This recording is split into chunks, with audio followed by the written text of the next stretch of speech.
பிரியமானவர்களே, ஆண்டவராகிய இயேசு கிறிஸ்துவின் நாமத்தினாலே உங்கள் யாவரையும் அன்போடு கூட நான் வாழ்த்துகிறேன். ஆண்டவர் கிருபையாய் நமக்கு கொடுத்த இந்த புதிய நாளுக்காக முதலாவது நாம் ஆண்டவருக்கு நன்றி சொல்லுவோம். துன்பங்கள், தொல்லைகள், கஷ்டங்கள் வந்தாலும் கர்த்தருக்கு காத்திருப்போர் வெட்கப்பட்டு போவதில்லை. துன்பங்கள், தொல்லைகள், கஷ்டங்கள் வந்தாலும் கர்த்தருக்கு காத்திருப்போர் வெட்கப்பட்டு போவதில்லை. கர்த்தருக்கு காத்திருப்போர் யாரும் வெட்கப்பட்டு போவதில்லை. கர்த்தருக்கு காத்திருப்போர் யாரும் வெட்கப்பட்டு போவதில்லை.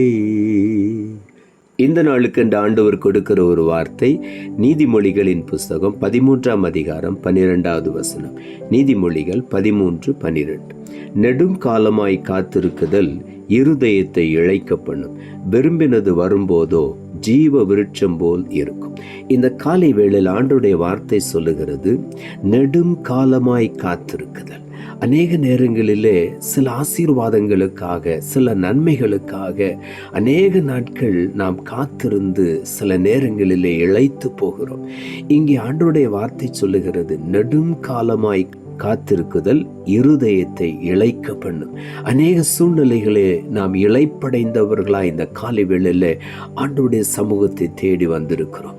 ஆண்டவருடைய வார்த்தை சொல்லுகிறது, ஒருவேளை நீ அநேக காலம் காத்திருக்கிறது உன் இருதயத்தை இளைக்க பண்ணி இருந்தாலும் கூட இன்றைக்கு காலையிலே ஆண்டவர் சொல்லுகிறார், நீ விரும்பினது உன்னை தேடி வரும். நீ விரும்பினது வரும் பொழுது அது ஜீவ விருட்சம் போல் இருக்கும் என்று ஆண்டவருடைய வார்த்தை சொல்லுகிறது. இன்றைக்கு தான் அந்த நாள். இன்றைக்கு நீ விரும்பின காரியத்தை நீ பெற்றுக்கொள்ளப் போகிறாய். நீ விசுவாசித்தால் தேவனுடைய மகிமையை காண்பாய் என்று ஆண்டவருடைய வார்த்தை சொல்லுகிறது. ஆகவே இன்றைக்கு நான் விரும்பினதை இன்றைக்கு நான் பெற்றுக்கொள்ளுவேன், எனக்கு அது ஜீவ விருட்சம் போல இருக்க போகிறது என்று சொல்லி விசுவாசித்து இன்றைக்கு நாம் அதை சுதந்தரித்துக் கொள்ளுவோம். எபிரேயரின் புஸ்தகம் 6ஆம் அதிகாரம் 15ஆம் வசனம் சொல்லுகிறது, அந்தபடியே அவன் பொறுமையாய் காத்திருந்து வாக்குத்தத்தம் பண்ணப்பட்டதை பெற்றான் என்று சொல்லி எழுதப்பட்டிருக்கிறது. ஆபிரகாமை குறித்து இங்கு எழுதப்பட்டிருக்கிறது. 75 வயதிலே ஆண்டவர் ஆபிரகாமுக்கு வாக்கு கொடுத்தார், உனக்கு ஒரு குமாரனை தருவேன் என்று. 25 ஆண்டுகள் பொறுமையோடு காத்திருந்தான். வாக்குத்தத்தம் நிறைவேறிற்று.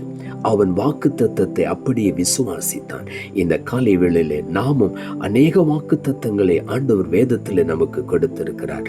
அதை விசுவாசித்து உரிமையாக்கி கொள்ளும் பொழுது அதை நாம் பெற்றுக்கொள்ளுவோம். சங்கீதங்களின் புஸ்தகம் 40ஆம் அதிகாரம் 1 வசனம் சொல்லுகிறது, கர்த்தருக்காக பொறுமையுடன் காத்திருந்தேன், அவர் என்னிடமாய் சாய்ந்து என் கூப்பிடுதலை கேட்டார் என்று தாவீது எழுதுகிறார். பொறுமையாய் காத்திருந்தேன்.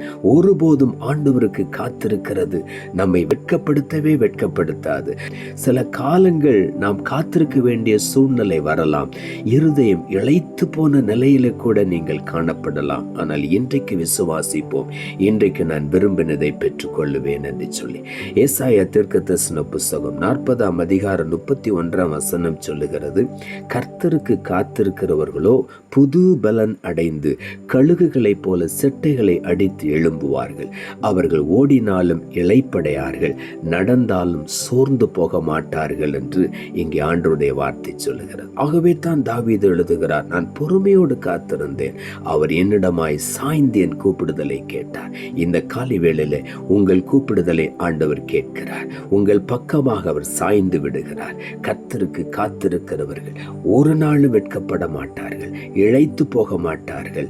அவர்கள் புது பலன் அடைந்து கழுகுகளைப் போல செட்டைகளை அடித்து எழும்புவார்கள். இதுவரையிலும் காத்திருந்த ஒரு சரீர விடுதலையா இருக்கலாம், பலவீனத்துக்கு அடுத்த காரியமா இருக்கலாம், வியாதிகளுக்கு அடுத்த காரியமா இருக்கலாம். என்றைக்கு எனக்கு இந்த வியாதி என்னை விட்டு நீங்கும், என்றைக்கு இந்த பிரச்சனை என்னை விட்டு நீங்கும், என்றைக்கு என்னுடைய வாழ்க்கையில வந்திருக்கிற இந்த தோல்விகள் ஜெயமாய் மாறும் என்று அநேக நாட்கள் நீங்கள் காத்திருந்திருக்கலாம். ஆனால் இன்றைக்கு ஆண்டவர் சொல்லுகிறார், இன்றைக்கே இரட்சணிய நாள் என்று. இன்றைக்கு ஆண்டவரும் ரட்சிப்பை கொடுக்கிற ஒரு நாள், இன்றைக்கு ஒரு விடுதலையை கொடுக்கிற ஒரு நாள். இன்றைக்கு நீங்கள் காத்திருந்த சுதந்திரத்தை, ஆசீர்வாதங்களை, நன்மைகளை, தெய்வீக சுகத்தை எல்லாவற்றையும் இன்றைக்கு ஆண்டவர் உங்களுக்கு கொடுக்கும்படி ஆவலோடு கூட வந்திருக்கிறார். இன்றைக்கு விசுவாசித்து நாம் பெற்றுக்கொள்வோம். அவர்கள் நடந்தாலும் சோர்ந்து சோர்ந்து போக மாட்டார்கள். ஓடினாலும் இளைப்படைய மாட்டார்கள். செட்டைகளை அடித்து மேலே எழும்புவார்கள். இதுவரையிலும் ஒருவேளை நீங்கள் சோர்ந்து போய் இருதயத்தில் இளைப்படைந்து நீங்கள் உங்களையே தாழ்வாக நினைத்து எனக்கு இனி எந்த ஆசீர்வாதமும் கிடைக்காது என்று ஒருவேளை நீங்கள் உட்கார்ந்திருக்கலாம். இன்றைக்கு ஆண்டவர் சொல்லுகிறார், உனக்கு இன்றைக்கு நான் இரட்டிப்பான நன்மையை தருவேன் என்று சொல்லி சகரியா 9:12 சொல்லி இருக்கிறபடி, நம்பிக்கை உடைய சிறைகளை அரணுக்கு திரும்புங்கள், இரட்டிப்பான நன்மையை தருவேன், இன்றைக்கே தருவேன் என்று சொல்லி. ஆகவே நீங்கள் காத்திருந்த எல்லாவற்றுக்கும் இன்றைக்கு ஒரு முடிவு வருகிறது. ஜீவ விருட்சத்தை போல ஆண்டவருடைய ஆசீர்வாதங்கள் உங்கள் சரீரத்தில், ஆத்துமாவில், ஆவியில, உங்கள் வாழ்க்கையில வந்து இறங்குகிறது. ஆகவே அதை நான் பெற்றுக்கொண்டு ஆண்டவரை நாம் மகிமைப்படுத்துவோம். சங்கீதங்களின் புஸ்தகம் 20:4 சொல்லுகிறது, அவர் உமது மன விருப்பத்தின்படி உமக்கு தந்தருளி உமது ஆலோசனைகளை எல்லாம் நிறைவேற்றுவாராக என்று இங்கே எழுதப்பட்டிருக்கிறது. நம்முடைய மன விருப்பங்களின்படி ஆண்டவர் இன்றைக்கு நமக்கு தந்தருளுவார். நம்முடைய எல்லா ஆலோசனைகளையும் நிறைவேற்றுவார். இதுவரையிலும் காத்திருந்ததற்கு பலனை இன்றைக்கு ஆண்டவர் தருகிறார். ஜீவ விருட்சம் போல நீங்கள் விரும்பினது இன்றைக்கு வரும். பிலிப்பியர் புஸ்தகம் 2:13 சொல்லுகிறது, ஏனெனில் தேவனே தம்முடைய தயவுள்ள சித்தத்தின்படி விருப்பத்தையும் செய்கைகளையும் உங்களில் உண்டாக்குகிறவராயிருக்கிறார்.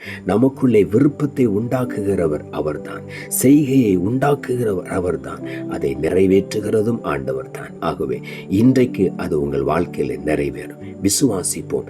இன்றைக்கு ஜீவ விருட்சத்தை போல ஆசீர்வாதங்களை நாம் சுதந்திரித்துக் கொள்ளுவோம். நாம் ஜெபிப்போம். அன்புள்ள ஆண்டவரே, கிருபையானீர் கொடுத்த இந்த புதிய நாளுக்காய் மறுபடியும் எமக்கு நன்றி செலுத்துகிறோம். ஆண்டவர் கொடுத்த ஜீவனுள்ள வார்த்தைக்காக நன்றி. நெடும் காலமாய் காத்திருக்குதல் இருதயத்தை இழைக்கப்படும்.